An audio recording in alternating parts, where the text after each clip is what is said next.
Hello সবাইকে। আজকে তোমাদের সবারই সঙ্গে সকালের রুটিনটা আমি শেয়ার করব। তোমরা দেখতেই পাচ্ছ সকাল সকাল আমি বিছানাটা তুলতে ব্যস্ত এবং বিছানাটাও ভালো করে পরিষ্কার করে নিলাম। এরপর বাসি ঘরটাও ভালো করে ঝাড় দিয়ে দিলাম। বাসি ঘরটা ভালো করে ঝাড় দিয়ে জানলাটা আর দরজাটাও খুলে দিলাম।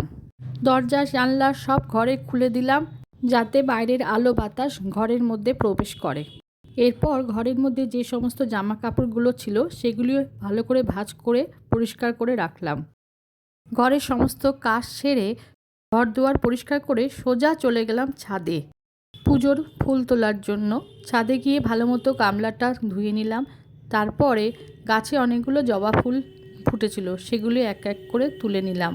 এছাড়াও অনেক এক্সট্রা ফুল ছিল, সেগুলিও তুলে নিলাম।